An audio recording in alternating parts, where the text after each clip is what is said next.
والسلام على سيد الأنبياء والمرسلين وعلى آله وصحبه وأزواجه وذرياته وأهل بيته أجمعين والتابعين لهم بإحسان إلى يوم الدين. محترم حضور اور قابل صد احترام مہمانان کرام،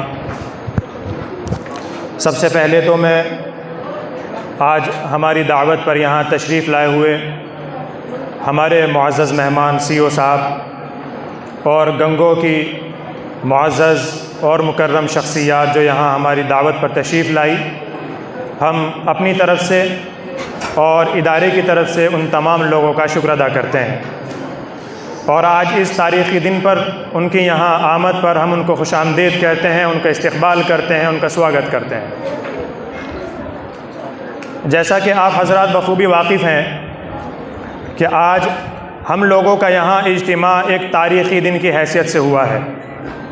ہم سب لوگ جانتے ہیں کہ آج کی جو تاریخ ہے 15 اگست، یہ ایک تاریخی دن ہے جس کو ہم یوم آزادی کہتے ہیں۔ اس دن ہم جشن آزادی مناتے ہیں۔ یہ تاریخی دن کس حیثیت سے ہے؟ اس دن ہمارے اکابر، بزرگ، ہمارے پرکھیں، ہمارے آبا و اجداد نے ایک غلامیت کی زنجیر کو توڑ کر اس سے آزادی حاصل کی تھی۔ ایک غلامیت کی بیڑوں میں جن کو جکڑ دیا گیا تھا، انہوں نے ان زنجیروں کو، ان بیڑیوں کو، ان طوقوں کو، ان سلاسل کو توڑ کر اس سے آزادی حاصل کی تھی۔ یہی وجہ ہے کہ اس دن کو بڑے جوش و خروش سے اس ملک میں منایا جاتا ہے، اور اس ملک میں رہنے والا وہ کسی بھی مذہب سے تعلق رکھتا ہو، ہندو ہو کہ مسلمان ہو، سکھ ہو، عیسائی ہو، وہ کسی بھی برادری سے تعلق رکھتا ہو، کسی بھی رنگ اور نسل کا ہو، تمام لوگ اس دن خوشی مناتے ہیں، آپس میں ایک دوسرے کو خراج تحسین پیش کرتے ہیں۔ آج ہمارا یہاں جمع ہونا بھی یہ بھی اسی مقصد کے لیے ہوا ہے تاکہ ہم اپنے اکابر، بزرگان دین، اپنے پرکھوں اور اپنے آبا و اجداد کی قربانیوں کو یاد کریں کہ انہوں نے ہمارے لیے کیا کیا قربانیاں پیش کی ہیں، اور آج ہم جو اس ملک میں پیسفلی رہ رہے ہیں، کوئی بھی آزادی، کوئی بھی بڑا کام ایسے ہی نہیں ہو جاتا، اس کے پیچھے بڑی محنتیں ہوتی ہیں۔ ہمارے اکابر اور بزرگوں نے بڑی قربانیاں اس کے پیچھے دی ہیں۔ اس کو صحیح سمجھنے کے لیے اگر ہم ہندوستان کی تاریخ کو تھوڑا سا دیکھیں، یوں تو ہندوستان کی تاریخ ایک بڑی لمبی تاریخ ہے، اس کو بیان کرنے کے لیے، اس کو پڑھنے کے لیے ایک لمبا عرصہ چاہیے۔ اس پر بہت سارے رولرز نے اس پر حکومت کی ہے، وہ خلجیز ہوں، غوریز ہوں، سوری ہوں، اور اس کے بعد مغلز، جو آخری امپائر تھا ہندوستان میں برٹش گورنمنٹ سے پہلے۔ اگر دیکھا جائے تو 1526 میں سب سے پہلے مغلیہ سلطنت کے پہلے بادشاہ ظہیر الدین بابر نے اس ملک پر کنٹرول حاصل کیا۔ ظہیر الدین بابر جو تھے، ان کو حکومت کرنے کا، حکم کرنے کا، رولنگ کا ایک خدا داد ملکہ اور صلاحیت دی گئی تھی۔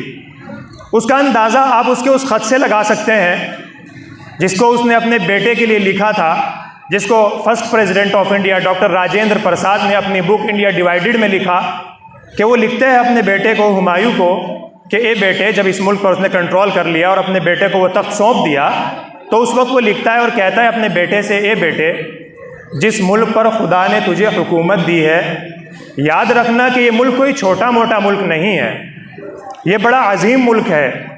اس ملک میں مختلف قسم کے لوگ رہتے ہیں، مختلف مذاہب کے ماننے والے ہیں، یہ تو ایک پھولوں کا گلدستہ ہے۔ بیٹے، تجھے سمجھنا ہوگا، اس ملک کی نبض کو سمجھنا ہوگا کہ تو یہاں پر حکم کیسے کر سکتا ہے۔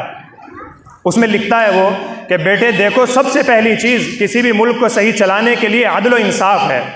تجھے عدل و انصاف کا توازن، اس کا بیلنس قائم رکھنا ہوگا، اور وہ اس طریقے سے کہ تو یہاں رہنے والوں کے درمیان کسی بھی طرح کی کوئی تفریق نہیں کرے گا، مذہب کی بنیاد پر بالکل کوئی تفریق نہیں کرے گا۔ ہندو، مسلم، سکھ، عیسائی، اس ملک میں جتنے بھی بسنے والے ہیں سب کے ساتھ عدل و انصاف کرے گا، مذہب کی بنیاد پر نہیں، بلکہ اپنی پرجا کے حساب سے، انسانیت کے اعتبار سے، اور خاص طور سے جس نبض کو بابر نے سمجھا، اس نے کہا کہ دیکھو، تجھے یہاں رہنے والوں کے نبض کو سمجھنا پڑے گا۔ وہ یہ کہ یہاں پر جو اکثریت ہے وہ ہندو مذہب کو ماننے والی ہے، جو ان کے شاعر ہیں، جن چیزوں کو یہ مانتے ہیں، تجھے ان کا احترام کرنا پڑے گا۔ ان میں سب سے پہلی چیز جو اس نے اس کے لیے کوٹ کی اپنے بیٹے کے لیے، اس سے کہا کہ بیٹے، گائے کی قربانی سے رک جانا، کیونکہ یہ لوگ گائے کو اپنے لیے مقدس مانتے ہیں، اس کو ماں کا درجہ دیتے ہیں۔ تو اگر تو چاہتا ہے کہ اس ملک میں حکومت کرے تو سب سے پہلے تو گائے کی قربانی سے رک جانا، شیعہ اور سنی مذہب کے اختلافات کو دبا دینا، تب تو اس ملک پر پیسفلی حکومت کر سکتا ہے۔ بہرحال بابر کے بعد مغل کے دوسرے رولرز نے بابر کی اس ہدایت کو اپنے لیے گائیڈ لائن سمجھا اور اسی حساب سے وہ رولنگ کرتے گئے۔ اس کے بعد بہت سارے لوگ آئے، ہمایوں ہے، اکبر ہے، ایک لمبا وقت انہوں نے حکومت کی۔ بہرحال وقت آتا ہے جہانگیر کا، یہ 1605 اور 6 کی بات ہے جب اس نے حکومت سنبھالی۔ اسی دور میں سن 1600 میں برٹین کی جو سامراجیہ تھا، اس کی جو ملکہ تھی کوئین ایلزابیتھ، اس نے ایک کمپنی کو تشکیل دیا جس کو ہم ایسٹ انڈیا کمپنی کے نام سے جانتے ہیں۔ اس کا مقصد انڈیا میں اور ادھر ایشیائی ممالک میں بزنس کرنا تھا، اور کوئین نے اس کو بہت سارے اختیارات دیے اور اختیارات دے کر ہندوستان بھی بھیجا۔ یہ ہندوستان آئے جہانگیر کے دور میں، سن 1606 کی بات ہے، جہانگیر کے پاس آئے اور آ کر کہنے لگے کہ یہ ہمارا پرپوزل ہے، ہم یہاں بزنس کے لیے آئے ہیں، کاروبار کے لیے آئے ہیں، بہت کاروبار کریں گے، ملک کی ترقی ہوگی۔ بہرحال جہانگیر نے ان کو خوش آمدید کہا، ان کا استقبال کیا اور بہت ساری مراعاتیں ان کو دی گئی، بہت ساری چیزیں ان کو دی گئی، اور ان لوگوں نے یہاں آ کر اپنا آہستہ آہستہ اپنا بزنس اور کاروبار شروع کیا۔ بہرحال وقت گزرتا گیا اور مغلیہ سلطنت کے بادشاہ بدلتے گئے۔ اورنگزیب عالمگیر آئے، تقریباً 50 سال انہوں نے حکومت کی۔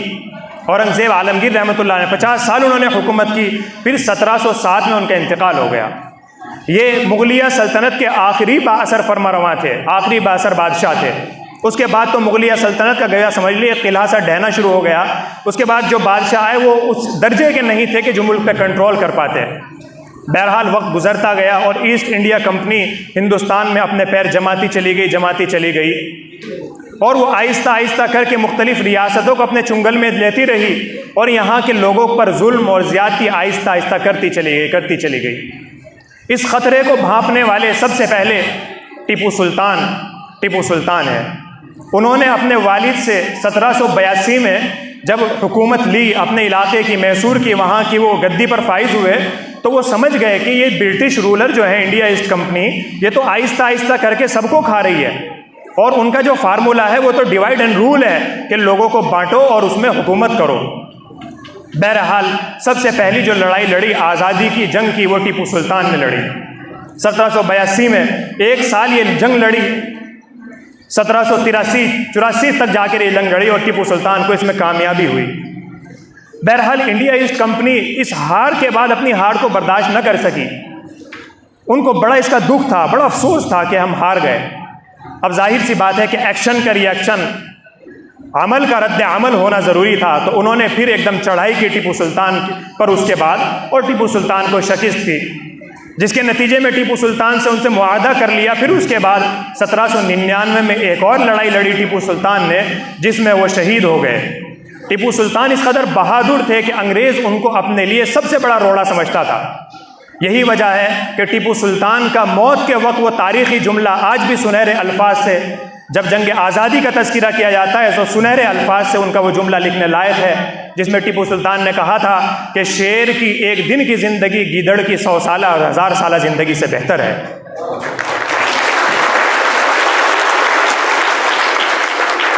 اور یہی نہیں، ٹیپو سلطان صرف یہی نہیں رکے، جب ان کو شہید کر دیا گیا اپنوں کی غداریوں کی وجہ سے، جب ان کو شہید کر دیا گیا، جو اس وقت کا کرنل تھا وہ اتنا ڈر اور خوف اس کے اندر تھا ٹیپو سلطان کا کہ وہ ان کی ناش کے پاس نہیں آ رہا تھا، اور لوگوں کو بھیج رہا تھا کہ دیکھو دیکھو کیا واقعی میں مر گیا، یہ خطرہ تھا کہیں یہ زندہ ہو دوبارہ تلوار اٹھا کر پھر اپنی تلوار نہ چلا دے۔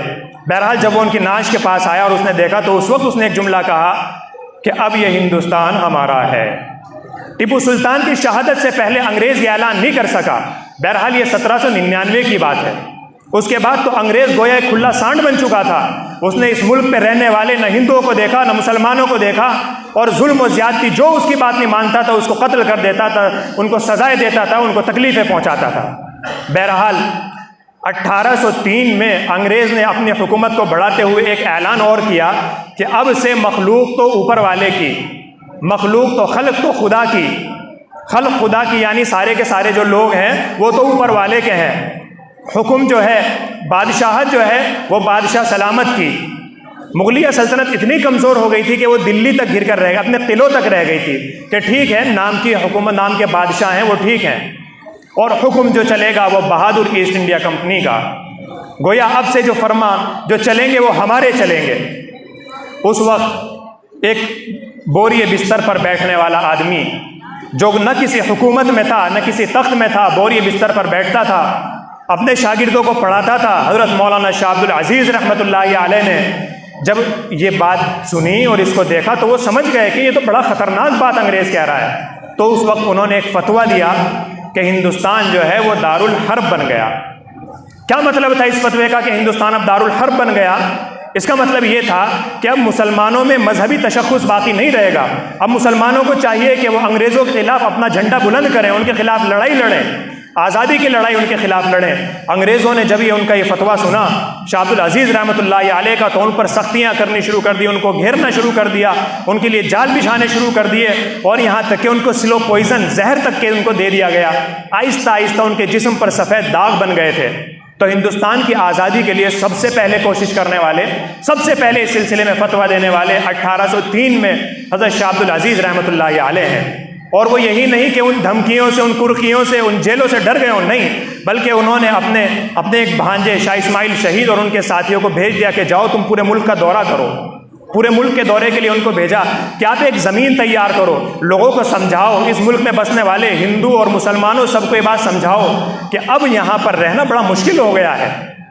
بہرحال ان کی تحریک کام کرتی رہی، ان کے شاگرد کام کرتے رہے، وقت آگے بڑھتا رہا، یہاں تک کہ حضرت شاہ عبد العزیز رحمۃ اللہ علیہ کا بھی انتقال ہو گیا، اور ایک لڑائی میں شاہ اسماعیل شہید رحمۃ اللہ علیہ کو بھی ایک لڑائی میں انگریزوں کے خلاف مقابلہ کرتے ہوئے سن 1830 کے قریب ان کو بھی شہید کر دیا گیا۔ بہرحال قافلہ بنتا رہا، لوگ جڑتے رہے، یہاں تک کہ 1857 آیا۔ ہم لوگ سمجھتے ہیں کہ جنگ آزادی 1857 میں شروع ہوئی، لیکن جنگ آزادی تو اس سے بہت پہلے شروع ہو چکی تھی۔ بہرحال جنگ آزادی کی جو ملی جلی تحریک تھی وہ 1857 میں شروع ہوئی۔ وہ اس معنی اگر اس کی بنیاد یہ ہوئی، ویسے تو ان لوگوں اور ان بزرگوں اور اکابر کی محنت تھی ہی، اس کی بنیاد یہ بنی کہ انگریزوں نے ایک گولہ بارود منگوایا اور اس میں گائے کی چربی اور اسی طریقے سے خنزیر کا کچھ حصہ اس کے اندر ملا دیا گیا۔ انگریز بڑے شاطر تھے، وہ چاہتے تھے کہ ہندوؤں کا بھی مذہب خراب کر دیا جائے اور مسلمانوں کا بھی مذہب خراب کر دیا جائے۔ اس وقت انگریزوں کی حکومت میں کچھ مسلمان بھی تھے، کچھ ہندو بھی تھے، سب لوگ تھے۔ بہرحال ایک براہمن شخص تھے، ایک انگریز سپاہی نے ان سے کہا کہ میرا یہ کام کر دو، تو انہوں نے منع کر دیا کہ بھائی میرا مذہب اجازت نہیں دیتا، کیونکہ برہمن اپنے مذہب کے اعتبار سے مضبوط ہوتے ہیں۔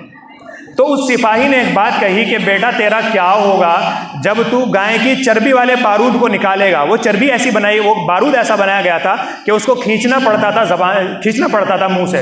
اس کے اندر گائے کی چربی اس لیے ڈالی گئی تھی تاکہ ہندوؤں کے مذہب کو بھی خراب کر دیا جائے، اور سور اس لیے ڈالا گیا تھا تاکہ مسلمانوں کے مذہب کو اس کو خراب کیا جائے۔ بہرحال وہاں سے ہندوؤں کے اندر بھی مسلمانوں کے اندر بھی آپسی اتفاق اور اتحاد سے ان کے خلاف ایک ذہن تیار ہو گیا کہ یہ تو ہمارے خلاف ایک مورچہ کھول چکے ہیں، ہمارے مذہب کو ختم کرنا چاہتے ہیں۔ وہاں سے سب لوگ اکٹھے ہوئے، ہمارے اکابر علماء جو پہلے سے چل رہے تھے اور بہت سارے لوگ الگ الگ، ہندوستان کوئی چھوٹا موٹا ہندوستان نہیں تھا، بہت بڑا ہندوستان تھا، وہ سب لوگ اس میں چلتے رہے۔ بہرحال ایک پیار، محبت اور آپسی اتفاق اتحاد سے یہ چھوٹا سا قافلہ جو چلا تھا 2 4 5 آدمیوں کا، بڑھتے بڑھتے ایک برٹش سامراجیہ کے اوپر یہ پورا کا پورا غالب ہو گیا۔ اس میں حضرت مولانا رشید احمد گنگوئی رحمۃ اللہ علیہ، حضرت مولانا قاسم نانوتوی رحمۃ اللہ علیہ، حضرت مولانا حاجی امداد اللہ مہاجر مکی رحمۃ اللہ علیہ 1857 میں انگریزوں سے انہوں نے باقاعدہ لڑائی لڑی، اس کا لوہا لیا، اور پھر اس کے بعد یہ قافلہ چلتا گیا۔ ہمارے گاندھی جی، سبھاش چندر بوس، پنڈت جواہر لال نہرو، یہ نام اس میں شامل ہوئے، اور یہ لوگ پہلے ہی سے اپنے اپنے علاقوں میں ہر آدمی اپنے مذہب کے لوگوں میں اپنی فیلڈ میں کام کر رہا تھا۔ بہرحال یہ لوگ کام کرتے رہے۔ جب حضرت مولانا رشید احمد گنگوئی رحمۃ اللہ علیہ نے 1857 میں جنگ لڑی تو ان کے خلاف گرفتاری کے وارنٹ آ گئے۔ ہماری گنگوئی کے ثبوت اتنے بڑے، ان کو گرفتار کر لیا گیا۔ حضرت مولانا قاسم نانوتوی رحمۃ اللہ علیہ کی ٹانگ میں گولی لگی لیکن وہ بچ گئے۔ بہرحال ان کو گرفتار کر لیا گیا اور ان کو جیل میں ڈال دیا گیا۔ جب وہ باہر نکلے تو انہوں نے دیکھا کہ ہندوستان کی تو فضا بدل ہی گئی ہے۔ انگریزوں نے ایک تحریک شروع کی تھی کہ ہندوؤں کو ہندوؤں کے مذہب سے ہٹاؤ اور مسلمانوں کو مسلمانوں کے مذہب سے ہٹاؤ، چونکہ مذہب ہی ہے جو ان کے اندر جوش پیدا کرتا ہے۔ اس چیز کا رکاؤ اور روک تھام کے لیے جب حضرت مولانا رشید احمد گنگوئی رحمۃ اللہ علیہ باہر نکلے، اکابر نے مشورہ کیا کہ بھائی کیا کام کیا جائے۔ انگریز نے ایک چال یہ چلی کہ وہ ایسے کرتا ہے کہ جو بچے یتیم ہو گئے، جن کے ماں باپ انگریزوں سے لڑتے لڑتے ختم ہو گئے، ان کے بچوں کو کہنے لگا، ان کی ماؤں کو کہنے لگا کہ تم ایک کام کرو، یہ بچے ہمیں دو، ہم ان کو مفت کھلائیں گے، مفت پڑھائیں گے، مفت روٹی دیں گے، سب کام کریں گے ہم ان کے لیے، تم انہیں ہمیں دو۔ تو اس وقت حضرت مولانا رشید احمد گنگوئی، مولانا قاسم نانوتوی رحمۃ اللہ علیہ نے کہا کہ نہیں، ہم اپنے انگریزوں کا اپنی اولاد کو غلام نہیں بنا سکتے، ان کے باپ تو ان کی دشمنی میں مر گئے اور ہمارے بچے ان کی غلامی کریں گے، ایسا نہیں ہو سکتا۔ اس وقت انہوں نے سن 1866 میں دارالعلوم دیوبند کی بنیاد رکھی اور ایک مدرسہ قائم کیا جس کا مقصد یہ تھا کہ وہ ایسے افراد پیدا کرے کہ جو جن کے رب و ریشے میں انگریز کی دشمنی ہو، جو اس ملک کی آزادی کے لیے کھڑے ہوں۔ بہرحال 1866 میں دارالعلوم دیوبند قائم کیا گیا۔ دو لوگوں نے دارالعلوم دیوبند قائم کیا، نہ ان کے پاس اسباب تھے، نہ ان کے پاس ذرائع تھے، نہ ان کے پاس وسائل تھے، ہاں تھا تو آپسی اتفاق تھا، اتحاد تھا، بھائی چارہ تھا، محبت تھی۔ اس بنیاد پر انہوں نے دارالعلوم قائم کیا کہ ایسے افراد بنائیں گے جو انگریزوں سے لڑائی میں ہمارا ساتھ دیں گے۔ ہوا بھی یہی کہ دارالعلوم دیوبند کے فرزند شیخ الہند حضرت مولانا محمود رسول صاحب دیوبندی رحمۃ اللہ علیہ، انگریز ٹیپو سلطان کے بعد اگر سب سے بڑا روڑا کسی کو اپنے راہ میں سمجھتا تھا تو وہ حضرت شیخ الہند رحمۃ اللہ علیہ کو سمجھتا تھا۔ حضرت شیخ الہند رحمۃ اللہ علیہ نے بہت ساری تحریکیں شروع کی، ان میں ایک ریشمی رومال کی بھی تحریک کی۔ آپ جانتے ہیں کیا ہے یہ ریشمی رومال؟ اس قوم کا مستقبل کیا ہوتا ہے جو اپنی تاریخ کو بھلا بیٹھتی ہے۔ ریشمی رومال بظاہر تو ایک رومال تھا، لیکن اس کے اندر ہندوستان کا میپ بنایا گیا تھا ان لوگوں کو، تاکہ باہر سے لوگوں کی مدد لی جائے، لیکن وہ پکڑا گیا۔ حضرت شیخ الہند رحمۃ اللہ علیہ کی تحریک یہ کام نہ کر سکی، اس کے نتیجے میں حضرت شیخ الہند رحمۃ اللہ علیہ کو گرفتار کر لیا گیا اور ان کو کالے پانی کی سزا ہوئی۔ کیا تھا یہ کالا پانی؟ یعنی ایسی کوٹھڑی میں ان کو ڈال دیا گیا کہ اگر ہاتھ دیکھے تو آدمی ہاتھ اس کو نظر نہیں آتا۔ 2 سال وہ ایسی کوٹھڑی میں رہے اور مالٹا کی جیل میں اتنی شدید سردی کے عالم میں انہوں نے اپنی زندگی گزاری۔ وہ بالکل ایک ضعیف اور بوڑھا آدمی، اس کو اتنی سخت اور اذیتیں دی گئی، اس کو وہاں پر رکھا گیا۔ حضرت مولانا محمود حسن صاحب رحمۃ اللہ علیہ، حضرت مولانا حسین احمد مدنی رحمۃ اللہ علیہ کو یہ سزا نہیں ہوئی تھی، لیکن وہ اپنے استاد کی محبت میں اس جیل میں گئے اور جا کر اپنے استاد کی خدمت کرنے لگے۔ بتایا کرتے تھے کہ میرے استاد کو تہجد کی نماز پڑھنے کی عادت تھی، وہ ہمیشہ تہجد پڑھا کرتے تھے، لیکن مالٹا کی جیل میں اس قدر سردی تھی، گرم پانی کا کوئی انتظام نہیں تھا، تو میں رات بھر اس پانی کو اپنی گود میں رکھا کرتا تھا تاکہ جب صبح حضرت شیخ الہند وضو کریں گے تو میں ان کو گرم پانی دے دوں۔ سبحان اللہ، 4 سال تقریباً شیخ الہند نے اس جیل میں مشقت کے ساتھ گزارے، اور جب آزاد ہوئے تو انگریزوں نے کہلوایا کہ دیکھو اب آپ بوڑھے ہو گئے، جیل نے آپ کو توڑ دیا، اب آپ ایسا کرو آپ لوگوں کے پاس چلے جائیں اور جا کے اپنا مسجد مدرسے میں لگ جائیں، اللہ اللہ کریں، اپنے لوگوں کو بھاشن دیں اور اس آزادی کی تحریک کو چھوڑ دیں، آپ کمزور ہو گئے۔ حضرت شیخ الہند رحمۃ اللہ علیہ کا وہ جملہ ہمارے لیے مشعل راہ ہے، ہمیں وہ یاد رکھنا چاہیے۔